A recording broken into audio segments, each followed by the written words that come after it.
Art Attack. Et voici Art Attack.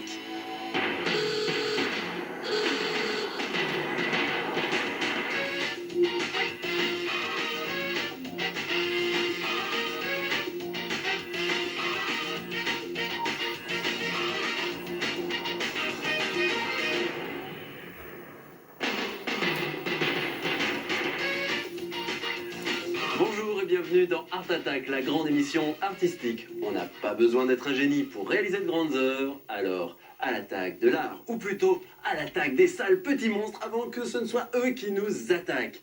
Car ce truc terrible, ainsi que ses petits copains, vont envahir Art Attack aujourd'hui. Attention, suivez-moi. Vous voulez vous aussi réaliser votre petit monstre? Vous pouvez en réaliser un comme ça, ou un peu plus sympa. Celui-là n'est pas très sympathique. C'est très facile, car en réalité, ce monstre n'est au départ qu'une simple boule de papier journal. Regardez.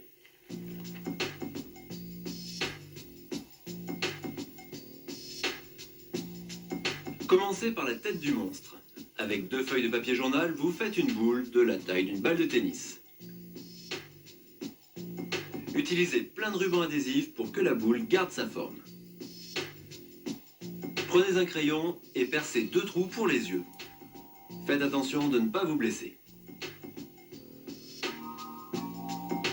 Évidez la forme de la bouche et ouvrez-la le plus possible pour qu'elle soit vraiment horrible.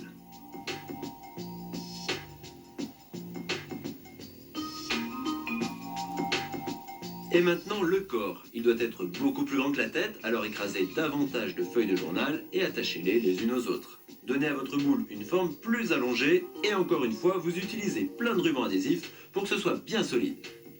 Vous placez la tête un peu sur l'avant du corps pour donner à votre mini-monstre un aspect voûté et vous n'hésitez pas à mettre du ruban adhésif pour que ça tienne bien en place.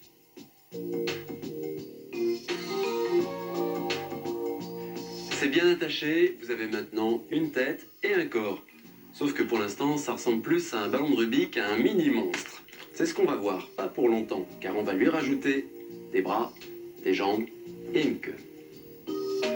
Pour faire des bras, vous roulez 2 feuilles de papier journal en forme de tube, vous pliez le tube en 2 et vous attachez les 2 extrémités.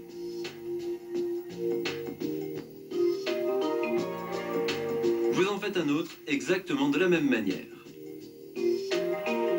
Essayez de les courber un peu pour que ça ressemble davantage à des bras de monstre. Et vous les attachez au corps, juste derrière la tête, pour qu'ils reviennent vers l'avant. Pour les jambes, c'est quasiment la même chose. Vous roulez des feuilles de journal. Cette fois, vous utilisez plus de feuilles pour que les jambes soient légèrement plus épaisses. Vous pliez une extrémité et vous l'attachez pour faire un pied. Courbez-la pour faire le genou. Et maintenant, vous faites une deuxième jambe exactement de la même manière. Puis vous roulez et vous attachez 2 autres feuilles de journal pour faire la queue du mini-monstre. Attachez cette queue pour compléter votre bestiole. Elle a ses bras de monstre, ses jambes et une queue dans le dos. Il ne reste plus qu'à l'attacher solidement sur un morceau de carton. Et voilà, c'est la forme de base du mini-monstre. Il commence déjà à faire peur. Sauf que si vous êtes courageux, vous pouvez encore rajouter des détails monstrueux. Et pour cela, vous allez avoir besoin de carton. Dessinez des ailes de chauve-souris sur le carton. Voilà, c'est très facile. On monte, on descend, 1, 2 et 3. Vous avez compris, alors on en fait une deuxième. 1, 2 et 3, voilà. Vous les découpez soigneusement et vous allez pouvoir les attacher au dos de votre mini-monstre.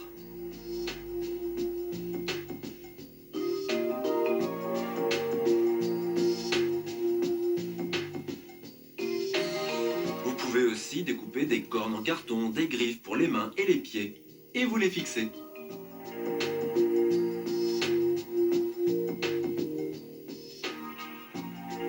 Et bien voilà, c'est beaucoup mieux. Il commence vraiment à être horrible.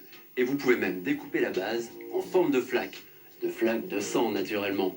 Et c'est le moment de donner à votre mini-monstre une peau très dure. Et pour ça, il faut mélanger de la colle vinylique blanche avec de l'eau. moitié colle, moitié eau. Comme ceci. Et voilà la suite. Recouvrez tout le mini-monstre avec le mélange de colle et posez des mouchoirs en papier ou de l'essuie-tout partout en appliquant de la colle au fur et à mesure.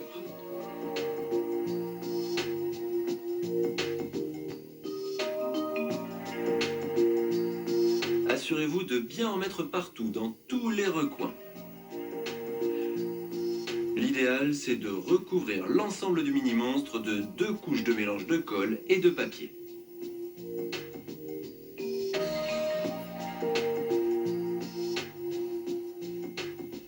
Voilà, c'est sec et c'est dur comme de la pierre. En plus, la peau est toute ridée, elle est pleine de boursouflures. On s'approche réellement d'une peau de mini-monstre. Je peux vous assurer qu'on n'a pas du tout envie de le caresser. Il ne nous reste plus qu'à le peindre. Peignez votre mini-monstre de la couleur que vous voulez, mais le vert, c'est une bonne couleur de base. Essayez de mélanger un peu d'autres teintes foncées. Des teintes de monstres, bien sûr, comme du marron. Ça crée un super effet. Avec un peu de jaune, on dirait qu'il est couvert de boue.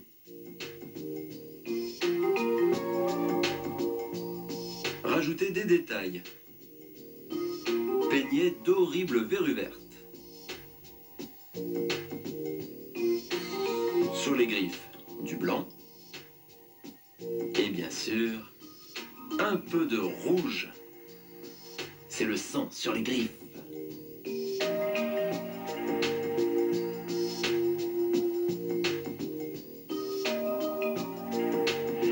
Et voilà, un mini-monstre, il fait vraiment peur. Et bien sûr, vous pouvez rajouter des petits détails. Avec un feutre, vous entourez les yeux, les dents et le bout des griffes en noir de manière à les faire ressortir pour que ce soit bien sanguinaire. Car que font les mini-monstres? Eh bien, ils effraient les gens, bien sûr. Alors placez-les dans un coin sombre pour qu'ils fassent peur à tous les visiteurs de votre chambre.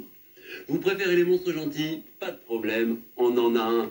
Regardez comme il est mignon avec sa peau orange et ses petites ailes bleues. On a envie de le caresser.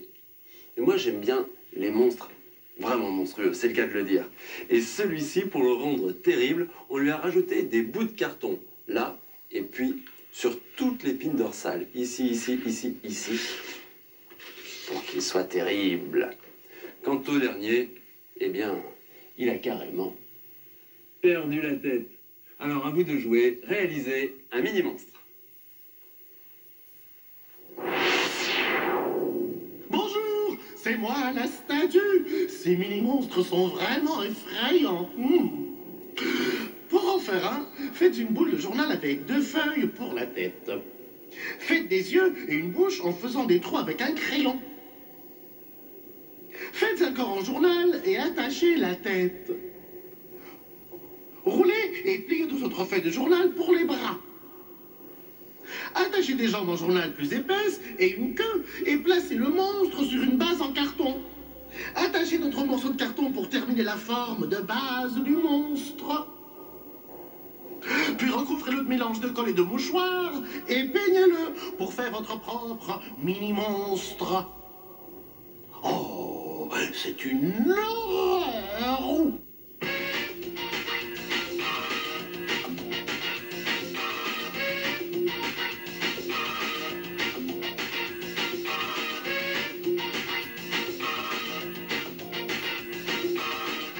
Vous savez qu'on peut faire de grandes œuvres avec tout et n'importe quoi. Et ça, c'est la spécialité de Neil, le grand artiste. Il se sert d'objets complètement ordinaires pour faire de grandes œuvres.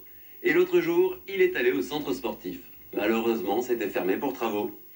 Ce n'est pas grave, il a décidé d'utiliser tout le matériel de décoration et les outils pour faire une grande œuvre Art Attack. Essayez de deviner ce qu'il a fait et surtout, qu'est-ce qu'il a bien pu fabriquer avec ses couvercles de pots de peinture. Cherchez-les bien.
j'espère que dans l'action vous avez repéré les couvercles des pots de peinture. Là, il les place sur le dessin et ça donne, et oui, les pieds de la championne. Fabuleux.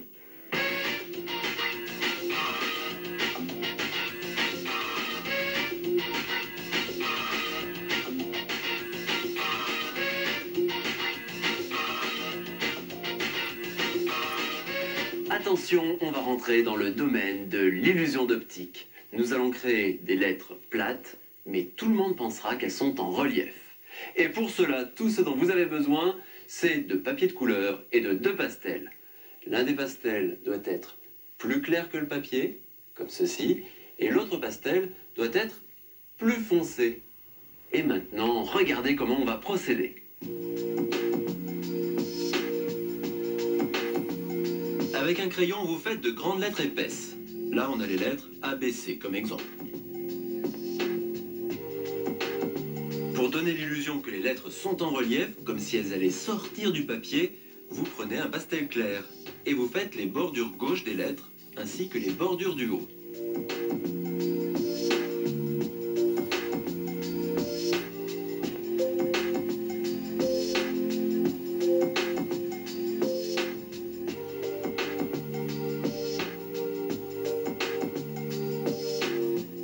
Avec le pastel foncé, vous allez repasser sur les bordures droites ainsi que les bordures du bas de vos lettres.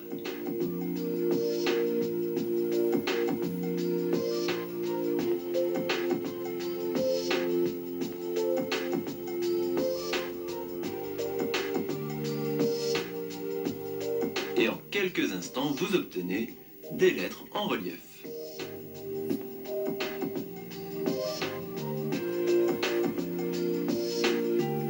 Et vous pouvez utiliser cette méthode pour écrire votre nom, comme ici. Avec les lettres en relief, on dirait qu'elles sont prêtes à sortir du papier. Et la raison pour laquelle ça marche, c'est que c'est un effet d'illusion qui trompe l'œil et donne l'impression que tous les bords clairs sont illuminés dans cette direction et que tous les autres bords, de l'autre côté, sont dans l'ombre. Ainsi, on croit que les lettres sont surélevées sur le papier.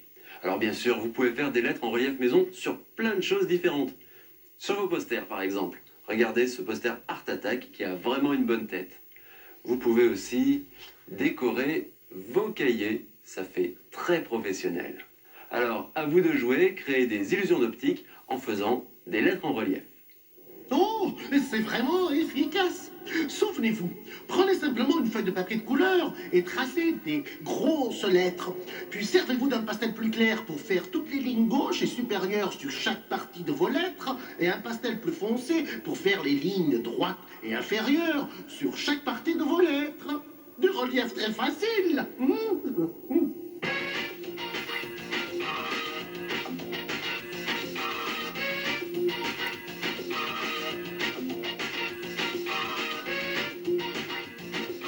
Voici un Art Attack très simple et qui a pourtant un nom plutôt compliqué. C'est le dessin alternatif en éventail. Vous allez voir, c'est super facile à faire. Tout ce dont vous avez besoin, c'est d'une feuille de papier, des feutres et une règle. Et regardez comment on arrive à ce résultat plutôt original.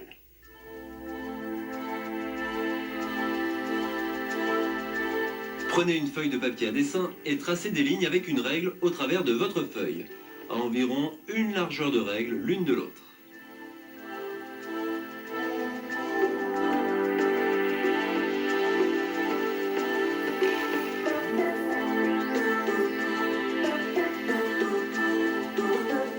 Puis placez la règle dans le coin gauche, en haut de la feuille, et tracez des lignes vers le bas.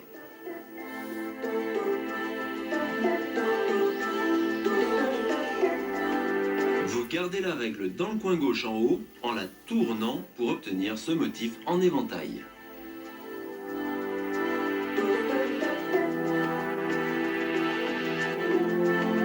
Le principe est simple, il suffit de bien garder un côté de la règle dans le même coin gauche et on trace des lignes.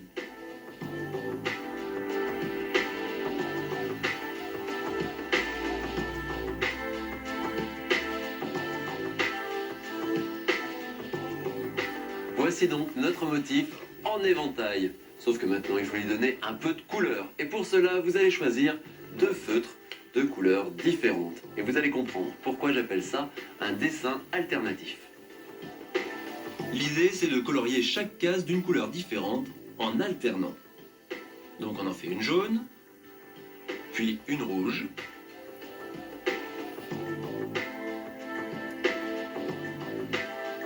encore une jaune, et ainsi de suite.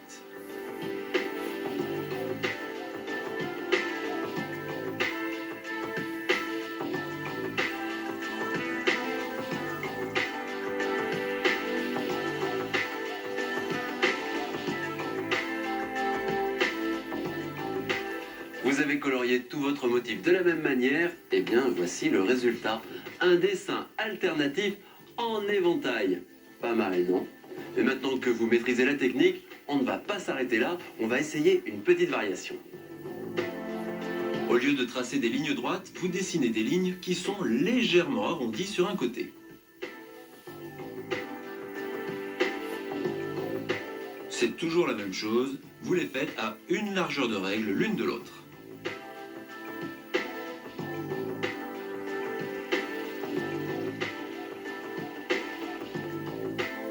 Vous finissez ces lignes, puis vous tracez les lignes vers le bas. Commencez dans le coin gauche en haut comme auparavant, mais cette fois vous arrondissez les lignes vers le bas. Plus vous approchez du bas de la feuille, plus vous arrondissez.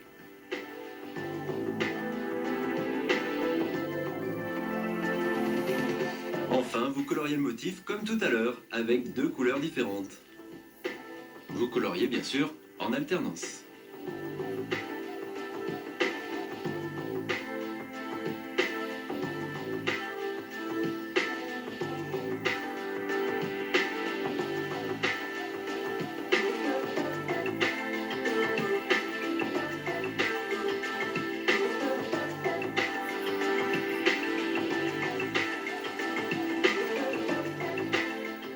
Quand c'est terminé, on obtient enfin notre dessin alternatif en éventail et en plus celui-ci est arrondi.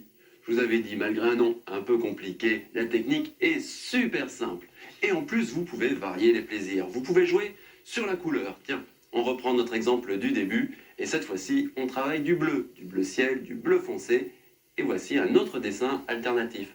Vous pouvez faire toutes les couleurs que vous voulez, c'est vous les artistes.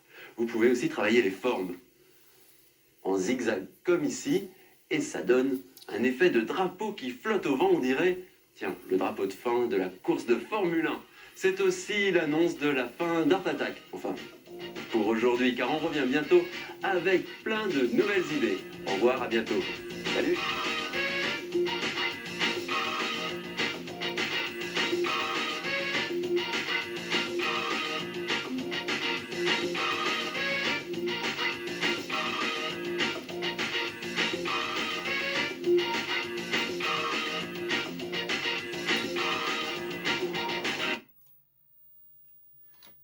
Oui, salut, c'est Bazooka 6000.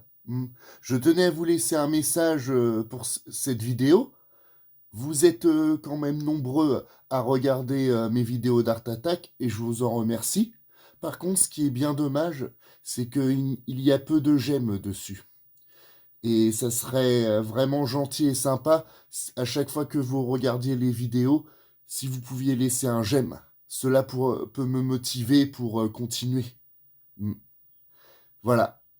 Donc profitez bien des vidéos Art Attack, parce que j'espère qu'on ne va pas les supprimer pour droit d'auteur. J'ai regardé, il n'y a aucun message qui le dit, mais on ne sait jamais avec YouTube. Merci à vous.